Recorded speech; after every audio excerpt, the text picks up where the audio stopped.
l'univers de la distribution, une injonction est aujourd'hui martelée à tous les acteurs, celle de devenir omnicanal. L'essor de ce terme, qui succède à celui de multicanal, traduit le changement profond qui a affecté les formes de distribution. Historiquement, la distribution se faisait essentiellement en magasin. Ainsi, c'était en magasin que le consommateur réalisait les 3 étapes nécessaires à tout acte de consommation. Le choix du produit, son achat proprement dit, sa prise de possession physique. Bien sûr, des variantes existaient par rapport à ce modèle dominant, avec notamment la vente par catalogue, promue par exemple en France par la Redoute. À partir des années 90, le développement d'Internet a toutefois fait peu à peu exploser ce modèle intégré.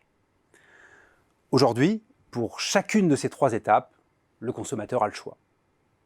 La sélection du produit peut désormais se faire en magasin, mais aussi via des catalogues papier ou accessibles en ligne, à l'aide d'outils de réalité augmentée. L'achat peut se faire en magasin ou à distance, l'ordinateur et l'application mobile ayant pris le pas sur le courrier ou le téléphone. Surtout, la prise de possession physique est désormais possible dans de multiples lieux. À un extrême, le consommateur peut récupérer les produits en entrepôt, comme le propose IKEA. À un autre, il peut se faire livrer à son domicile, en quelques heures via Amazon. Entre ces 2 situations, il peut récupérer ses produits en magasin, dans des consignes ou dans des points relais, dans le coffre de sa voiture, au pied de son immeuble.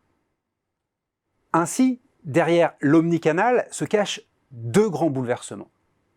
La possibilité, d'une part, pour le consommateur de dissocier les 3 étapes de choix des produits, de prise de commande et de distribution physique. La possibilité, d'autre part, pour chacune de ces étapes, d'avoir une multiplicité d'options.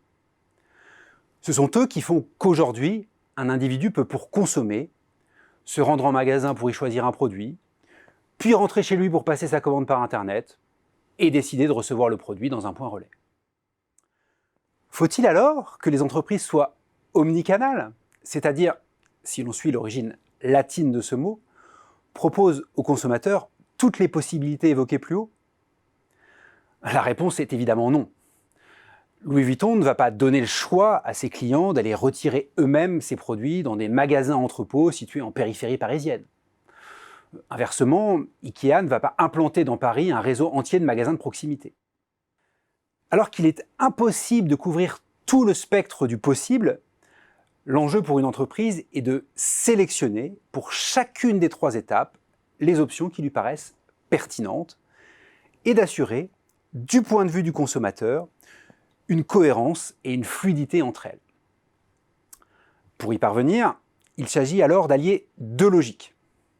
Une logique marketing, consistant à identifier les options adaptées au type de client de l'entreprise.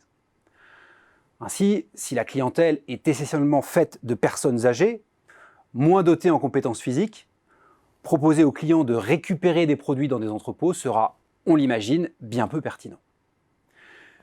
Une logique logistique consistant à rechercher des synergies opérationnelles et une mutualisation des entrepôts et des transports entre les canaux, à même de garantir un service à faible coût.